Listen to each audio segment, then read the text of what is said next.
ભાઈઓ બહેનોનું પણ આ તકે અમે સહર્ષ સ્વાગત કરીએ છીએ અને હવે આમંત્રિત કરીએ છીએ અધિક મુખ્ય સચિવ શ્રી કૃષિ ખેડૂત કલ્યાણ અને સહકાર વિભાગ ડોક્ટર અંજુ શર્મા મેડમને સ્વાગત ઉદ્બોધન માટે પધારશો।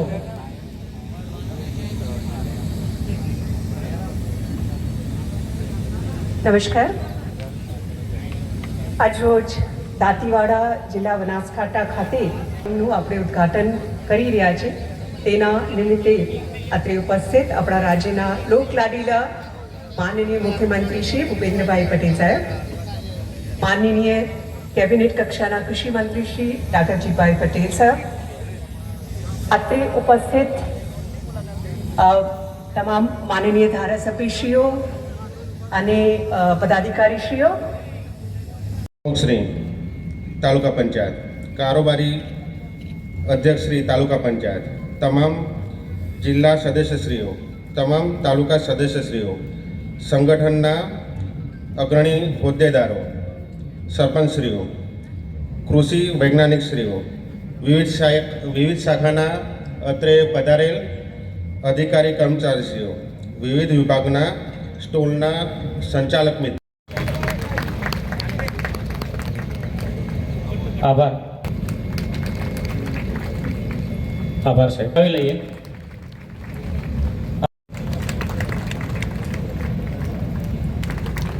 આભાર સાહેબ।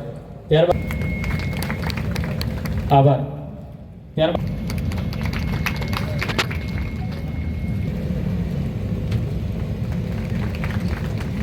આભાર સામાજિક ન્યાય સમિતિ આભાર આભાર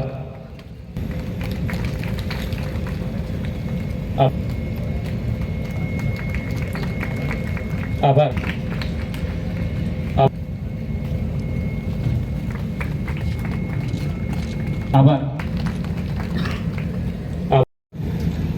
अन्य अधिकारीश्रीओ, खेडूत भाईओ तथा बहनों અને પત્રકાર મિત્રો, આજ રોજ નસવાડી એપીએમસી ખાતે આયોજિત 2 દિવસીય રવિ કૃષિ મહોત્સવનું જે આયોજન થયું છે, આ કાર્યક્રમ ખેતી કરે, સારું બિયારણ લાવે, ઘણી મહેનત કરે, પછી જ્યારે પાકવાનો હોય તો છેલ્લા ટાઈમે કુદરતી આપદા, વાવાઝોડું છે, વરસાદ છે કે બીજો કોઈ પ્રોબ્લેમ આવે તો ખેડૂતોનો જે તૈયાર થયેલો પાક હોય તે એક જાતે બધો નાશ થાય છે અને ખેડૂતોની આખા વર્ષની મહેનત ફેલ જાય છે। એના માટે રાજ્ય સરકાર પ્રયત્નશીલ છે, પણ ખેડૂતોના જે હાથમાં વાત છે, આપણા હાથમાં કુદરતી આપદા છે તે અત્યારે જે ખેતી કરીએ છીએ તેનાથી આપણી જમીન તો બગડે જ છે, પણ એનાથી કામ મોટું બી નુકસાન એ છે કે રાસાયણિક ખાતર અને રાસાયણિક દવા જે વાપરીએ છીએ તે ફળ અને શાકભાજીમાં એનો ઉપયોગ કરીએ છીએ। એ ફળ અને શાકભાજી આપણે ખાઈએ છીએ, આપણા ઘરમાં બાળકો, કુટુંબીજનોને ખવડાવીએ છીએ, તો એ ફળ અને શાકભાજી થકી એક જાતનું જે રાસાયણિક ખેતી છે આપણે જાતે પકાવીએ છીએ, તે છતાં બી આપણે ફળ અને શાકભાજી સાથે એક રીતે જે પોતે જાણકારી છે તે છતાં બી ખાઈએ છીએ। એટલે ફક્ત ને ફક્ત ખેતીનો ઉદ્દેશ્ય કે કેટલા રૂપિયાનો કપાસ પાક્યો એ ના રાખીએ, પણ એના સાથે એ પણ ધ્યાન આપીએ કે આપણા કુટુંબીજનોને આપણે સારું ખાવાનું મળે, સારું તંદુરસ્ત ખાવાનું મળે, તો શરીર સારું રહે, તો વર્ષોવર્ષ સારી ખેતી કરી શકશો। એના માટે સમયની માંગ છે કે પ્રાકૃતિક કૃષિ તરફ ખાસ વળવું જોઈએ। પ્રાકૃતિક કૃષિ એટલે કે રાસાયણિક ખાતરને રાસાયણિક દવાનો ઉપયોગ બંધ કરીને જૈવિક વસ્તુનો ઉપયોગ કરવાનો। હવે આપણે રાસાયણિક ખાતરને રાસાયણિક દવા બંધ કરીએ તો ઘણા ખેડૂતોને પ્રશ્ન થાય છે, એ રીતે સાહેબ ખેતી ના થઈ શકે, ઉપજ ના મળે, ઉત્પાદન ના વધે, પરંતુ આપણે રાસાયણિક ખાતરને રાસાયણિક દવા બંધ કરીએ તો એની અવેજીમાં આપણી પાસે એટલી જાણકારીઓ હોવી જોઈએ કે કયા તત્વો જમીનમાં વાપરીએ, કયા સેન્દ્રીય તત્વો જમીનમાં ઉમેરીએ કે જેથી કરીને આજે જેટલું ઉત્પાદન મળે છે તેટલું ઉત્પાદન આપણને મળી રહે। ઉપસ્થિત રાઠવા રમણભાઈ શંકરભાઈ, અગ્રણી ખેડૂત ગામ ગોયાવાડ, કે જેઓ છેલ્લા 5 વર્ષથી પ્રાકૃતિક ખેતી કરે છે, હું રમણભાઈને વિનંતી કરીશ કે પોતાના 5 વર્ષના અનુભવો ટૂંકમાં વર્ણવે। રમણભાઈ।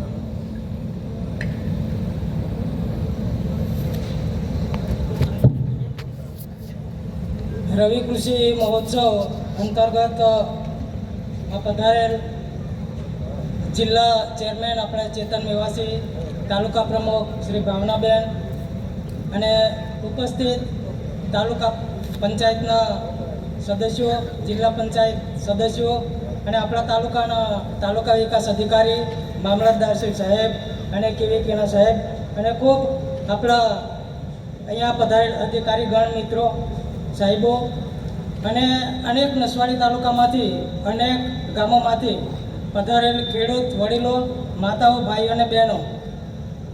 તો આજે આપણે રવિ કૃષિ મહોત્સવ માટે અહીંયા બધા ઉપસ્થિત થયા છે. ત્યારે હું પ્રાકૃતિક કૃષિ ખેતી, હું 2018થી હું એક ગાય આધારિત ખેતી અને ઝીરો બજેટ ખેતી કરી રહ્યો છું.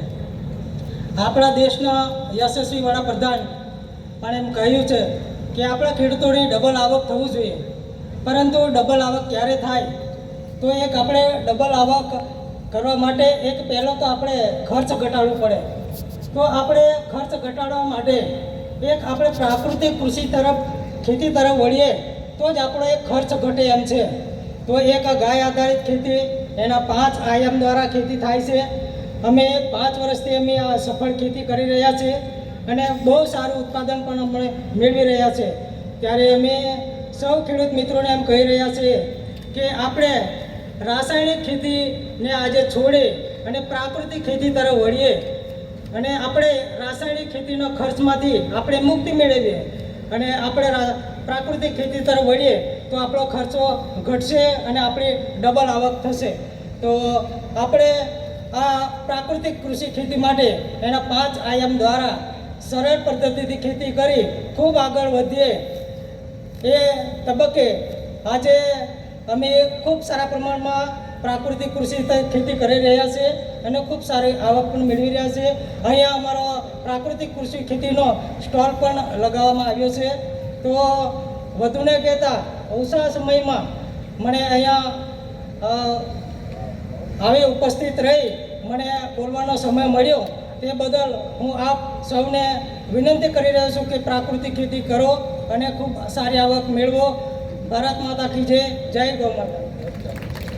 આભાર અગ્રણી રમણભાઈ શ્રી. આપણે વાત કરીએ એમ અત્યારે આપણી વચ્ચે જે 25 જેટલા સ્ટોલ ઉપસ્થિત છે એમાં વિશેષ પ્રાકૃતિક ખેતી. દેશના વડાપ્રધાને મારો દેશનો ખેડૂત સબસિડી વિના ના રહી જાય એના માટે ચિંતા કરી છે અને જે ઓનલાઈન અરજી, કાલથી જ એક ઓનલાઈન અરજી ચાલુ થઈ છે. ઝાટકા મશીન, ટ્રેક્ટરની ટ્રોલી, એવી બધી ઘણી બધી ઓજારો જે ઓનલાઈન અરજી કાલથી જ ખુલ્લી મૂકવામાં આવી છે. એમાં ઓનલાઈન અરજી એટલે પાછી કેવી, અમુક 20 થી 50 રૂપિયા બગાડીને નસવાડી આવે ઓનલાઈન કરવા માટે. પણ એમને એવી પણ સમજ આપો કે તમારો જે વીસી છે એ વીસી પણ ઓનલાઈન અરજી કરે છે તો તમે ખોટા નસવાડી ના આવશો. નસવાડી આવતા મને ખબર છે, ગયા વર્ષે એવું બન્યું હતું. મારા વગાસના 7 થી 8 લાભાર્થીઓ અહીંયા આવ્યા હતા. 10 વાગે આવતા પેલા માર્ટિનભાઈ નથી કે અહીંયા 10 વાગે આવતા અરજીઓ પૂરી થઈ ગઈ. એટલે એમનો ટાર્ગેટ જે હોય તે એ પૂરો થઈ ગયો હતો. તો એવા ટાર્ગેટ અમુક ખેડૂતો બાકી રહી જાય છે. તો આપ સાહેબોને મારી નમ્ર વિનંતી છે કે એવા કોઈ ખેડૂતો બાકી ના રહી જાય એના માટે પણ જે સૂચના કરવાની હતી જિલ્લા મથકે અને રાજ્ય સરકારના ધ્યાને દોરવા મારી નમ્ર વિનંતી છે. અને હમણાં ઉનાળુ પાક ઘણા ખેડૂતો કરે છે, જેમાં મકાઈ હોય, ચણા હોય, તુવર હોય, એવું બધું હમણાં ઉનાળુ પાક કરે છે. ઉનાળુ પાક જે કર્યો છે એ પાણી લેવા માટે પાઇપોની પણ ખેડૂતોને જરૂર હોય. કૃષિ મહોત્સવ અંતર્ગત નસવાડી તાલુકાની ભૌગોલિક પરિસ્થિતિ, ખાસ કરીને મેં બે વ્યક્તિઓના હું નામ લેવાનું ભૂલી ગયો છું. નસવાડી તાલુકાના ખૂબ અગ્રણી અને સારા એવા 2 ખેડૂતો છે, વિજુ કાકા અને બાબુ કાકા. આમરોલીના છે અને વિજુકાકા નસવાડીના છે. એમની ખેતી પદ્ધતિ ઘણી સારી છે, એ શીખવા જેવી છે. આપણે નસવાડી તાલુકાની ભૌગોલિક પરિસ્થિતિ ગણીએ તો જમીનો ઘણી ટૂંકી થતી જાય છે. પ્રાકૃતિક ખેતી કરવી બરોબર છે, ખૂબ જરૂરી છે. રાસાયણિક ખાતરના પ્રયોગથી આપણી જમીન ધીરે ધીરે ઘણી નુકસાન પામતી જાય છે. તો એનો ઉપાય શું? ઘણા બધા ખેડૂતો પશુપાલન કરે છે. પશુપાલન કરીએ છીએ એટલે એને પશુપાલનને અને પ્રાકૃતિક ખેતી સાથે સંબંધ છે. પ્રાકૃતિક ખેતી કરવી હોય તો તમારે પશુપાલન કરવું ઘણું જરૂરી છે. આ સાલ વરસાદ બહુ થયો, ઘણા ખેડૂતોને નુકસાન થયું, પણ જે ખેતી કરતો હતો, એકલી ખેતી કરતો હતો અને પશુપાલન નહોતો કરતો, જે પશુપાલન કરતો હતો એને હું માનું છું ત્યાં સુધી જે દર 10 દિવસે જે પગાર બિલ આવે એનાથી એને રાહત રહેતી. પણ જે કારણે મજૂરી પણ નથી થઈ. સરકાર મફત અનાજ આપે છે એટલે અનાજની પણ આપણને આપણે માનીએ એની આજુબાજુની અંદર જે રહેતા ખેડૂતો હોય તો રમણભાઈ કઈ રીતના ખેતી કરે છે એ જીરો ખર્ચ આધારિત ખેતી એટલે શું? તમને ગાય પાલન પશુપાલન તો કરો જ છો, ગાયનું પાલન કરો છો, ગાય દૂધ આપે છે, છાણ આપે છે, ગૌમૂત્ર આપે છે, સાથે સાથે તમને 10 દિવસે તમને આવક આવે છે. આ તો એવું થયું આમ કે આમ ઓર ગુટલીઓ કે દામ.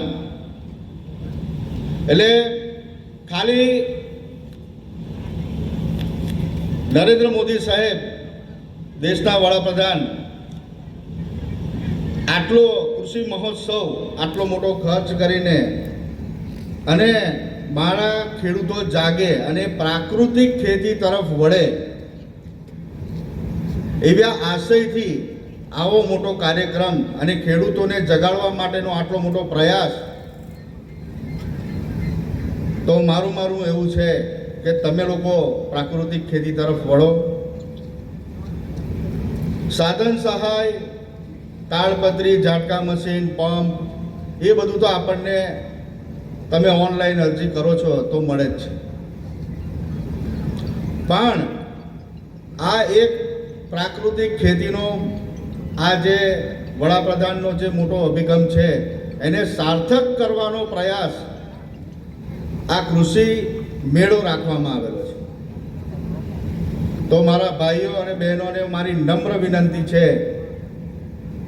કે આ કાર્યક્રમની અંદર જે આ લોકોએ માર્ગદર્શન આપ્યું, આ આપણે શું નામ સાહેબ આપનું?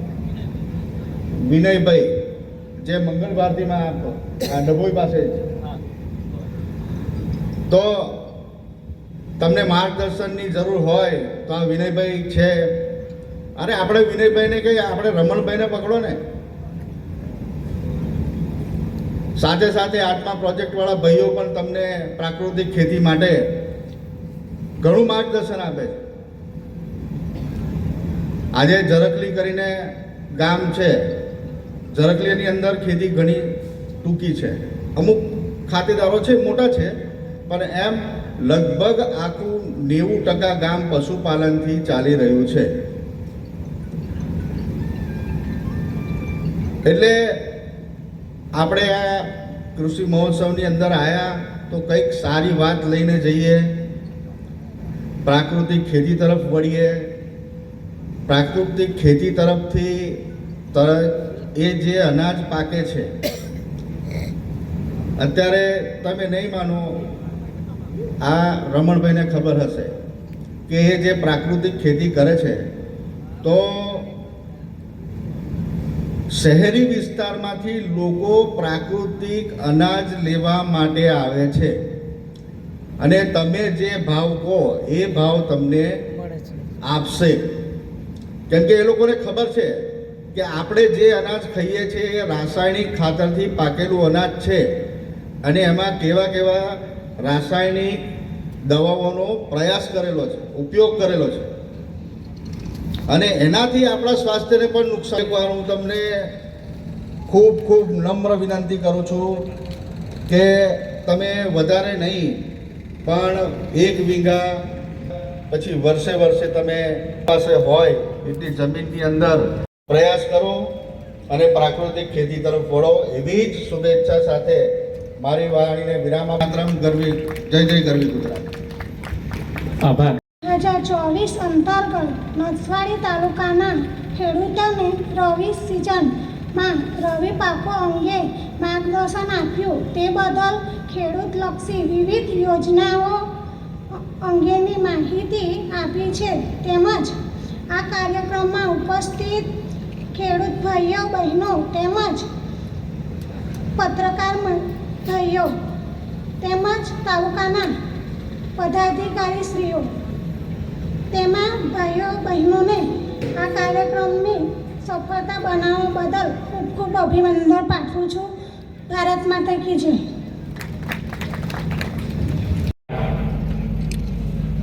ડોભીલ રાજેશભાઈ ગાંગડિયાભાઈ છલવાટા, ભીલ કોદરભાઈ મથુરભાઈ, ગામ વગાજ, જેમને પણ રોટા. આભાર.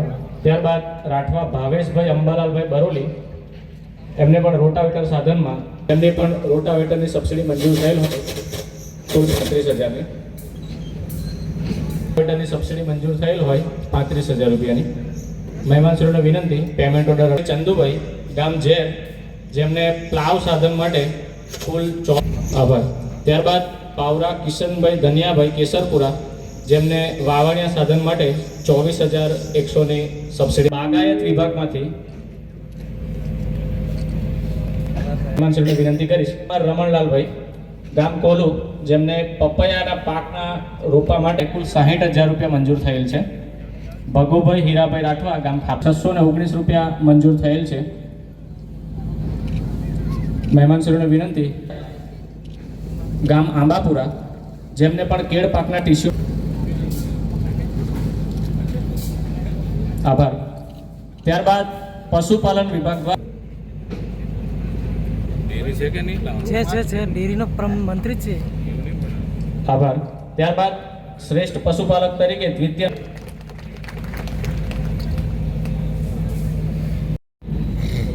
આજના અને આવતીકાલના 2 દિવસના કાર્યક્રમમાં ખાસ ઉપસ્થિત એવા માનનીય અમારા તાલુકા પંચાયતના પ્રમુખ શ્રી ભાવનાબેન,